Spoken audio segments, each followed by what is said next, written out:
Doctor Pankaj Verma है। जैसे कि कल हम लाइव आए थे, बट इंटरनेट प्रॉब्लम और इंटरनेट कनेक्शन की प्रॉब्लम की वजह से हम लोग जो है डिस्कनेक्ट हो गए थे। तो we will be continuing the same session जो यस्टरडे पेंडिंग था, आज हम उसी को कंटिन्यू करेंगे। तो आज का जो टॉपिक है वो है हमारा मिथ्स अबाउट वास्तु। जो मिसअंडरस्टैंडिंग्स हैं, जो कन्फ्यूजन्स हैं या जो गलतफहमियां हैं वास्तु को लेके, जो एक कॉमन बेसिक क्वेश्चंस होते हैं जनरली जो मैक्सिमम पूछे जाते हैं इस कंटेक्स्ट में। तो उन जितने भी मिथ्स हैं उनको हम लोग दूर करेंगे। Basically this will be a session of myth busters.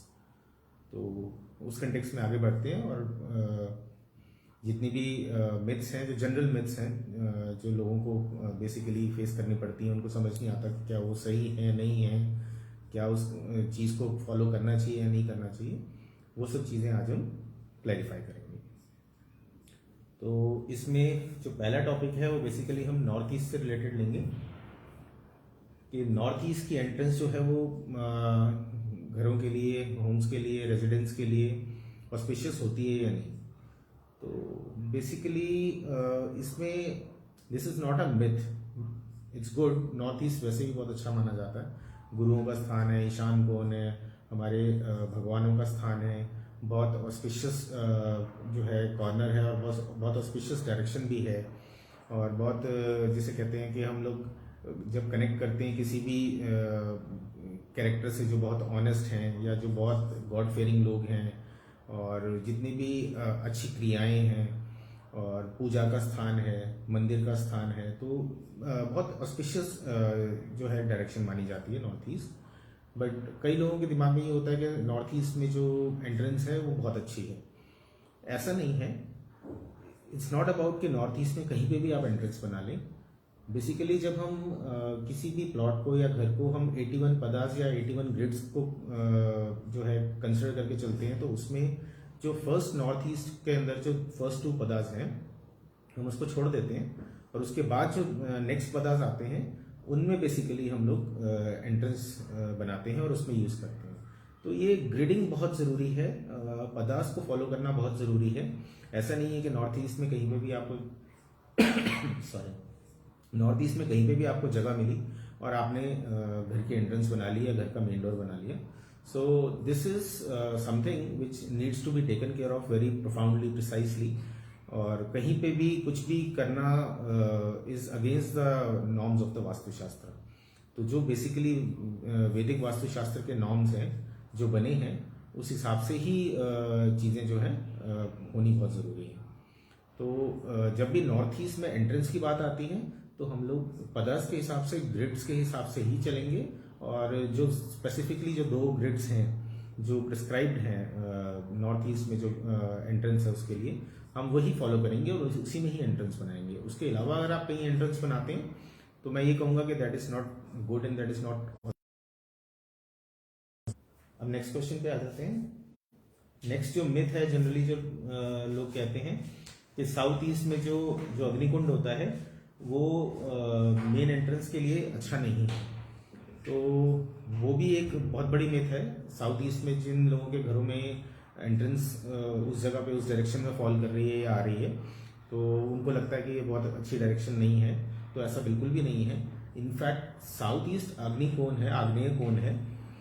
तो साउथ ईस्ट में बेसिकली जो टुवर्ड्स साउथ है, साउथ ऑफ साउथ ईस्ट, उसमें जो 2 ग्रिड्स हैं basically those are considered as very good. तो वो बहुत अच्छे माने जाते हैं। तो वहां पे और उसके अलावा एक ग्रिड जो उसके साथ साउथ में आता है तो वो भी बहुत अच्छा माना जाता है एंट्रेंसेस के लिए। तो बेसिकली ऐसा नहीं है कि साउथ ईस्ट में कोई भी पदा या कोई भी ग्रिड में एंट्रेंस अच्छी नहीं होती। बट हाँ, स्पेसिफिकली जो प्रिस्क्राइब्ड पदास हैं जो मैंडेटरी हैं जिनमें एंट्रेंस होनी चाहिए उन्हीं में ही बनाना जो है ऑस्पिशियस रहता है। उसके अलावा अगर कहीं किसी भी पदा में, किसी भी ग्रिड में अगर फॉल कर रही है आपकी घर की एंट्रेंस तो that is not considered good as such. तो वहां पे आपको वास्तु फ्लॉ होगा। बेसिकली वहां पे आपको वास्तु की जो है रेमेडी करानी जरूरी है, वास्तु सोल्यूशन होना बहुत जरूरी है। तो वास्तु फ्लॉ को रेक्टिफाई करना बहुत जरूरी है। और वो बहुत तरीकों से हो जाता है, बहुत सारे तरीके हैं। अगर एंट्रेंस आपकी उन पदार्थ में फॉल नहीं कर रही तो there are multiple ways, multiple things which can be used for rectification of that specific vastu dosha. तो उसमें जैसे साउथ ईस्ट में आप यंत्रास लगा सकते हैं, साउथ ईस्ट के यंत्रास आते हैं। देन कुछ इंटरनेट इशू हो गया क्या? I am audible? क्या चीज?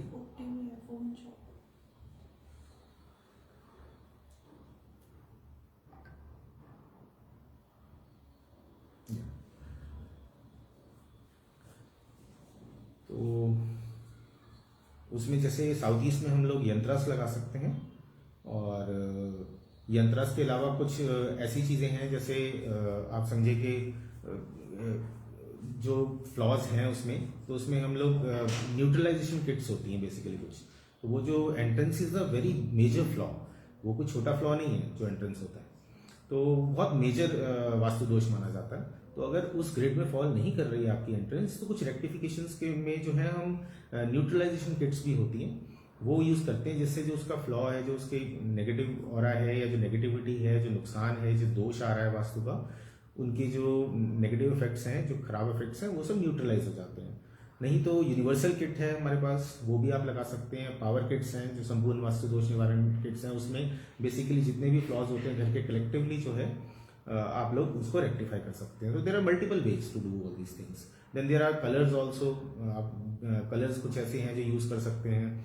कुछ प्लेसमेंटल चीजें जो हैं, चेंजेस हैं, वो कर सकते हैं। कुछ ऐसी चीजें हैं जो आप एंट्रेंस पे लगा सकते हैं, जिससे ये दोष दूर किया जा सकता है बेसिकली। तो अब हम नेक्स्ट मिथ पे आ जाते हैं।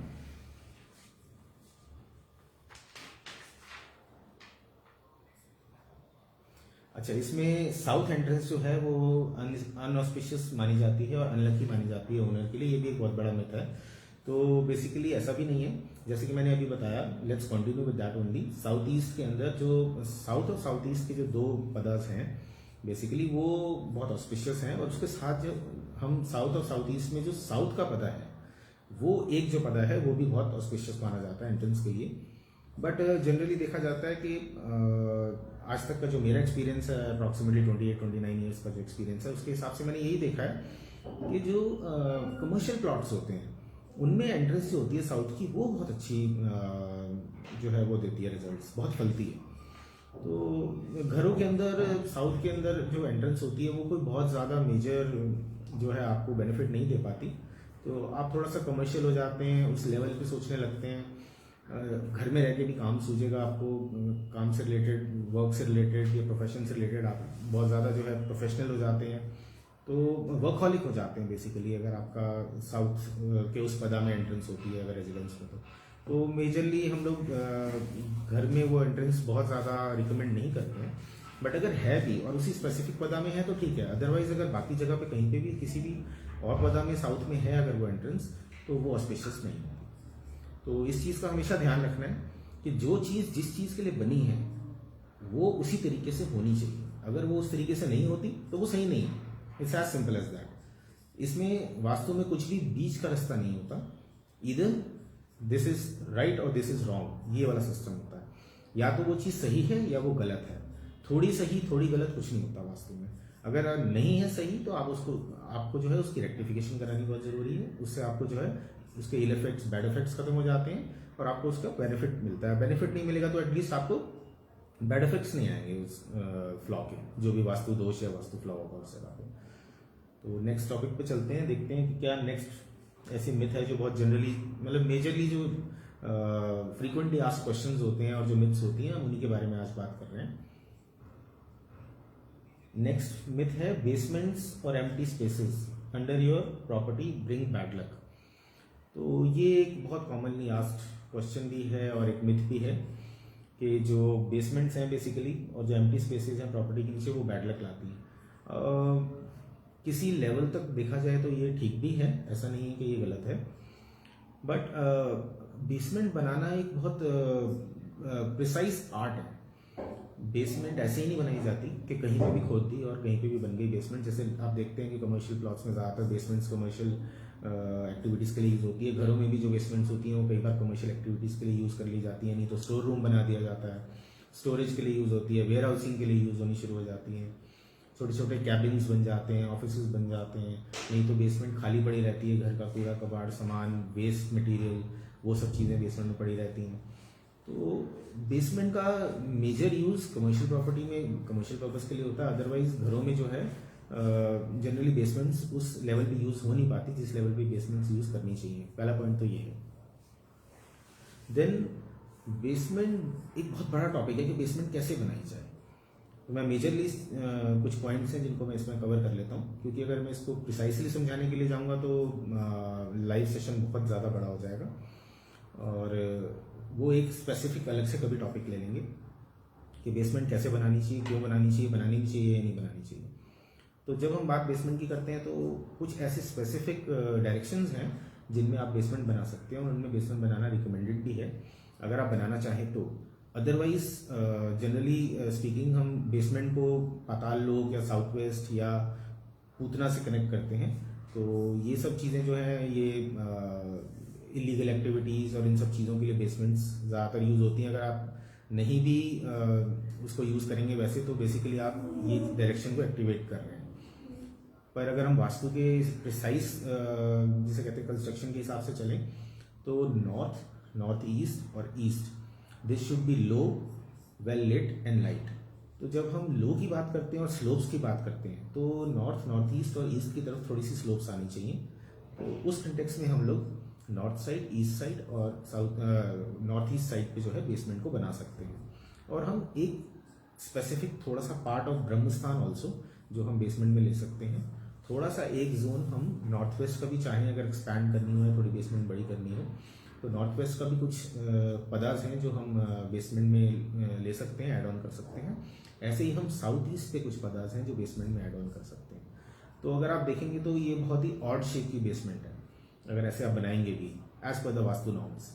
बट अगर आप ऐसी ही बेसमेंट बनाते हैं तो एटलीस्ट आपको बेसमेंट नुकसान नहीं देगी, क्योंकि उससे क्या होगा, साउथ, साउथ वेस्ट और वेस्ट ये हाई हो जाएगा और बाकी जो 3 डायरेक्शंस हैं और जो सब डायरेक्शंस हैं वो सब लो हो जाएंगी। तो एटलीस्ट जो बेसिक फंडामेंटल जो बेसिकली थंब रूल है वास्तु का वो कवर अप हो जाता है, जिसमें आप साउथ, साउथ वेस्ट और वेस्ट जो है हाई हो जाएगा, नॉर्थ, नॉर्थ ईस्ट और जो ईस्ट है वो लो हो जाएगा। तो इस तरीके से आप अगर चाहें तो बेसमेंट बना सकते हैं। अगर आप पूरी बेसमेंट बनाते हैं तो yes, it is not a myth. पूरी बेसमेंट बनाना is considered as a bad luck, एक इनऑस्पिशियस जो है चीज़ है और वास्तु फ्लॉ है, वास्तु दोष है और बहुत बड़ा मेजर वास्तु दोष है, मेजर वास्तु फ्लॉ है आपके हेल्थ के ऊपर, आपके माइंड के ऊपर, आपकी वेल्थ पे, आपकी मनी फ्लो और सुख शांति, पीस, हार्मनी, इस चीज़ के ऊपर बहुत ज़्यादा मेजर इफेक्ट करता है। डाइजेशन पे बहुत ज़्यादा इफेक्ट करता है, आपकी सोच पे इफेक्ट करता है। आप इलीगल एक्टिविटीज़ की तरफ जो है इंक्लाइन हो सकते हैं।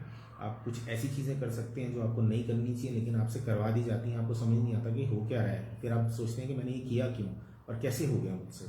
तो कुछ अनकंट्रोलेबल सिचुएशंस ऐसी बन जाती हैं, अनएक्सपेक्टेड चीज़ें ऐसी हो जाती हैं जो आपने कभी सोची नहीं होती। तो ये सब फ्लॉज जो हैं, ये सब प्रॉब्लम्स जो हैं आपको हो सकती हैं अगर आप बेसमेंट इस डायरेक्शन में बनाते हैं। तो नेक्स्ट मिथ पे आ जाते हैं। There should not be a peepal tree in the vicinity of one's home. ये भी एक बहुत कॉमन और मेजरली आस्क्ड क्वेश्चन है, क्वेरी है, मिथ है कि जो पीपल का पेड़ है आपके घर के आसपास नहीं होना चाहिए या घर के सामने नहीं होना चाहिए। मैं ये कहूँगा कि this is not a myth, ये फैक्ट है बेसिकली। पीपल का पेड़ हो या कोई भी पेड़ हो, सबसे पहली बात तो अगर वो आपके घर के आसपास है तो उसकी शेडो डायरेक्टली सारा दिन आपके घर के ऊपर नहीं पड़नी चाहिए। इन केस अगर पड़ती है तो वो भी एक वास्तु दोष है, वास्तु फ्लॉ है। जनरली उसकी रेक्टिफिकेशंस हो जाती हैं, जहाँ जहाँ वो छाया पड़ती है या शेडो आती है उस हिसाब से कैलकुलेट करके उन पदार्थ को या उन डायरेक्शंस को रेक्टिफाई किया जा सकता है। बहुत सारे तरीके रेक्टिफाई करने के। Best way is to go for yantras और न्यूट्रलाइजेशन किट्स, जिससे बेसिकली जो उसके प्रॉब्लम्स हैं उससे रिलेटेड जो भी आपको प्रॉब्लम्स आ रही हैं या जो भी वास्तु दोष आ रहा है, जो भी इल इफेक्ट्स होंगे उससे आप बच सकते हैं। पॉइंट 1। पॉइंट 2 है, अगर पीपल का पेड़ है, पहली बात तो क्लोज विसिनिटी में होना ही नहीं चाहिए, और अगर है तो आप समझें कि पीपल के पेड़ की एक्टिविटी, पीपल के पेड़ का जो यूज़ है, वैसे तो कहा जाता है कि शिव का स्थान है, शिव का वास होता है वहाँ पे, या शिव को सिंबलाइज किया जाता है पीपल के पेड़ से, that is okay. But people के पेड़ के कुछ अपने यूजेस भी हैं और कुछ मिस यूजेस भी हैं। जनरली आपने देखा होगा पीपल के पेड़ पे लोग ज़्यादातर चीज़ें रख के चले जाते हैं, दान की चीज़ें रख के चले जाते हैं, उतरा हुआ कपड़ा, उतरा हुआ सामान वो रख के चले जाते हैं, दिया जला के चले जाते हैं। और कई बार तो कुछ लोग स्पेसिफिकली जिनकी डेथ हो जाती है तो वो मरे हुए लोग जो होते हैं या जो बुजुर्ग होते हैं उनके कपड़े तक रख जाते हैं वहाँ पे। तो इस टाइप की एक्टिविटीज़ जनरली हमारे इंडिया में बहुत ज़्यादा देखने को मिल जाती हैं। तो इसके अलावा इविल एक्टिविटीज़ बहुत ज़्यादा पीपल पे की जा सकती हैं, तांत्रिक एक्टिविटीज़ बहुत सारी पीपल पे की जा सकती हैं। और तांत्रिक एक्टिविटीज़ के अलावा और बहुत सारी ऐसी चीज़ें हैं जो पीपल पे की जा सकती हैं। जैसे जनरली आपने देखा होगा जितने भी पुरोहित हैं, पंडित्स हैं, जितने भी एस्ट्रोलॉजर्स हैं, वो आपको रिकमेंड करते हैं कि कुंडली में अगर 2 शादियाँ या डाइवोर्स है तो आप पीपल से शादी करा दीजिए। तो ये एक्टिविटी भी होती है। तो बेसिकली अपना दोष उतारने के लिए, अपने इविल इफेक्ट्स उतारने के लिए, अपनी नज़र उतारने के लिए, या अपने जितनी भी प्रॉब्लम्स हैं लाइफ में उनसे बचने के लिए, उनसे बाहर आने के लिए भी पीपल का यूज़ किया जाता है।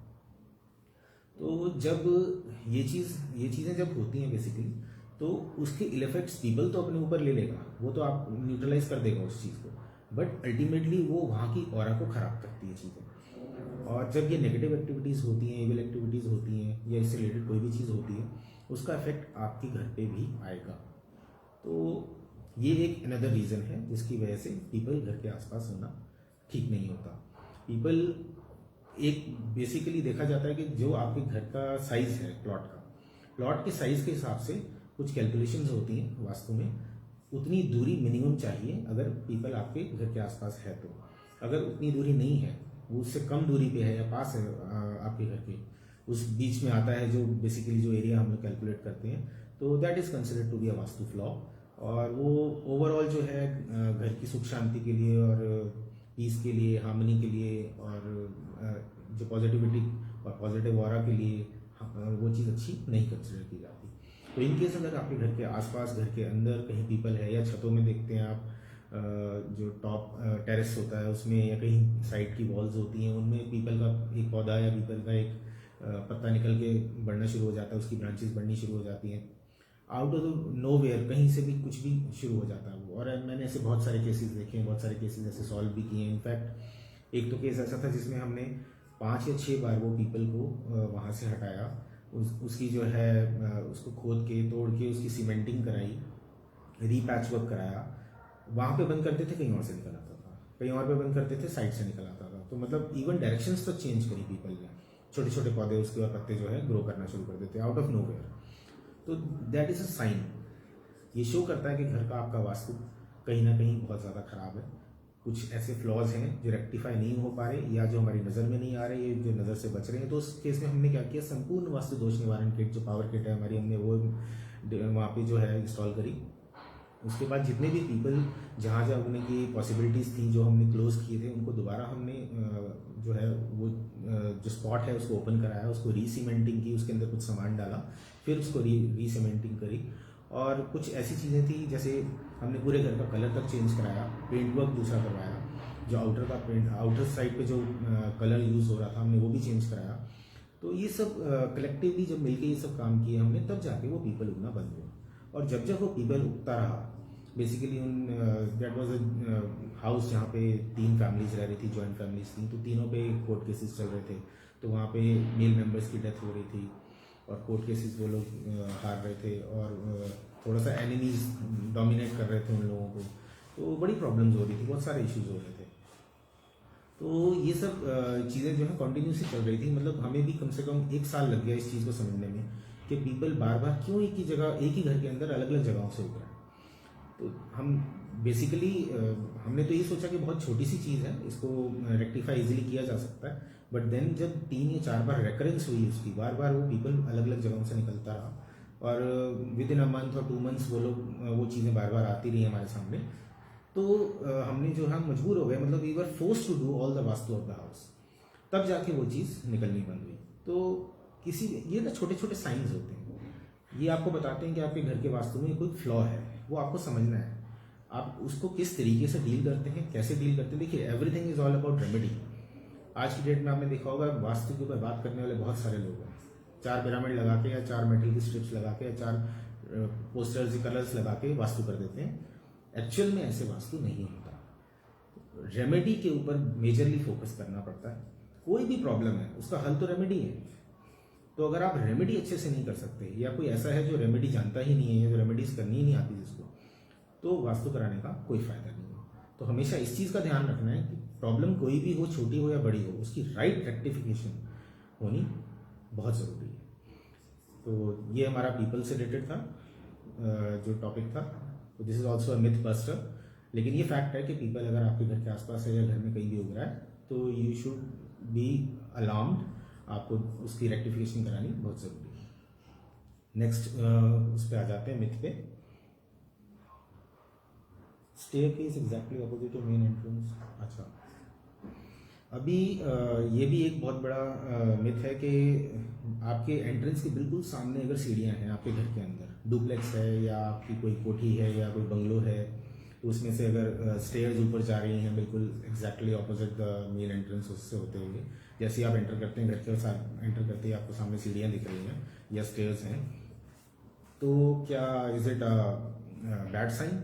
It is not good for your wealth. ये एक बहुत कॉमन क्वेरी है और ये मिथ भी है कि हाँ ये बहुत बुरा माना जाता है। प्रिसाइसली स्पीकिंग, अगर हम आर्किटेक्चरल और साइंटिफिक तरीके से देखें तो थोड़ा सा डिफरेंट है इसका आंसर, और अगर हम वैदिक वास्तुशास्त्र के हिसाब से चलें तो दोनों जो इसका आंसर है वो थोड़ा सा अलग हो जाता है। बट हम क्या करते हैं, मॉडर्न साइंस, मॉडर्न आर्किटेक्चर और वैदिक वास्तुशास्त्र, इन तीनों को कंबाइन करके और स्पेस मैनेजमेंट को भी कंबाइन करके जो है हम लोग वास्तु रिकमेंड करते हैं। जिससे क्या होता है कि बेसिकली द पर्पस इज के नुकसान नहीं होना चाहिए, चाहे आप इस साइड जाएं चाहे उस साइड जाएं चाहे किसी भी चीज़ को फॉलो करें, अल्टीमेटली इधर it should be on the neutral side, और जो हम स्टेयर्स बना रहे हैं जहाँ पे भी स्टेयर्स की प्लेसमेंट आ रही है वो पॉजिटिव साइड पे हो, उनका कोई बैड इफेक्ट या इल इफेक्ट नहीं होना चाहिए। ये जो है मेजर कंसिडरेशन रहती है जब भी हम लोग जो वास्तु से रिलेटेड जितने भी ब्लूप्रिंट्स हैं उनको अगर हम करेक्ट करते हैं या एडिटिंग करते हैं उसमें या उसको जब ठीक कराते हैं तो देखा जाए तो आप एक चीज़ समझिए, vastu is all about comfortable living, the science of harmony, peace and harmony in your life at your residence. तो जब आप दरवाज़ा खोलते हैं, एंटर करते हैं मेन डोर से, तो आपको जाते ही सामने सीढ़ियाँ दिखेंगी, तो it's a very heavy structure, it's not good for your eyes. आपको देख के भी अच्छा फील नहीं होगा, बहुत ज़्यादा हैवी स्ट्रक्चर होता है, बहुत ज़्यादा ब्रॉड स्ट्रक्चर होता है, और एक मेजर चंक जो है आपकी स्पेस का घर के अंदर ही कवर करते हुए जाता है, जो भी स्टेयर्स अंदर से जा रही होती हैं जो कनेक्ट कर रही होती हैं ऊपर वाले फ्लोर्स को। तो वैसे भी it's not soothing for your eyes, तो एक ऑब्स्ट्रक्शन है, ये एक हिंड्रेंस लगती है आपको अंदर घुसते ही कि ये बिल्कुल सामने जो है आपके स्टेयर्स हैं। ये तो एक पार्ट हुआ जो हम लोग एक कंफर्ट लेवल के हिसाब से जो सोच रहे हैं, स्पेस मैनेजमेंट, आर्किटेक्चर और साइंस के हिसाब से सोच रहे हैं। अब जब हम वैदिक वास्तुशास्त्र के हिसाब से सोचते हैं तो सिनेरियो इज डिफरेंट। जब हम वेल्थ के से कंसिडर करते हैं, इसको कनेक्ट करते हैं, तो सिनेरियो इज डिफरेंट। तो तब क्या होता है, अगर आपकी स्टेयरकेस या सीढ़ियाँ जो हैं साउथ वेस्ट और वेस्ट के अप्रॉक्स कहीं भी किसी पदार्थ में पड़ रही हैं तो ठीक है, that is not a problem, क्योंकि जो आपकी स्टेयरकेस होती हैं ये हैवी स्ट्रक्चर है बेसिकली। जो आपकी छतें होती हैं, ये जो भी हमारी रूफ्स होती हैं, जो पिलर्स होते हैं, उनके बाद सबसे ज़्यादा हैवी स्ट्रक्चर जो होता है वो स्टेयरकेस होता है। इसी में सबसे ज़्यादा मलबा, इसी में सबसे ज़्यादा सीमेंट, रोड़ी, हर चीज़ इसमें सबसे ज़्यादा डलती है, लोहा भी इसमें सबसे ज़्यादा होता है। Basically this is a way to connect with other floors. तो इसका स्ट्रॉन्ग होना और इसका हैवी होना वैसे भी बहुत ज़रूरी है। तो जब हम हैवीनेस की बात करते हैं तो हमें साउथ वेस्ट और वेस्ट के अंदर इस चीज़ को कंस्ट्रक्ट करना होता है। This is a basic vastu norm जो मेरे ख्याल से हर कोई फॉलो करता है। आजकल बिल्डर्स भी बहुत बेसिक है, अगर कोई समझदार या अच्छा बिल्डर होगा तो वो भी बेसिकली इस नॉर्म को फॉलो करेगा। इन केस अगर उन पदार्थ में फॉल नहीं कर रहे आपकी स्टेयरकेस तो yes, it is a vastu flaw. और अगर गलती से नॉर्थ में फॉल कर रही है आपकी स्टेयरकेस या सीढ़ियाँ नॉर्थ में आ रही हैं तो money wise, wealth wise, yes it is a major flaw. South east में फॉल कर रही है तो भी ये एक मेजर फ्लॉ है। साउथ ईस्ट में, ईस्ट और साउथ ईस्ट के अंदर स्पेसिफिकली ये जो स्टेयरकेस और सीढ़ियाँ हैं वो फॉल नहीं करनी चाहिए, वो वहाँ पे प्लेस नहीं होनी चाहिए। तो अगर वो वहाँ हैं तो ये एक बहुत बड़ा वास्तु दोष है जिसकी rectification as soon as possible करानी चाहिए। अगर आप नहीं कराएंगे तो यस, आपको monetary issues, financial losses, wealth से रिलेटेड इश्यूज आपको आएंगे ही आएंगे। Nobody can stop it. तो इसकी रेक्टिफिकेशन इज अटमोस्ट इम्पॉर्टेंट। तो ये था स्टेयरकेस से रिलेटेड जो मिथ्स थे हमारे। अब नेक्स्ट टॉपिक पे आ जाते हैं।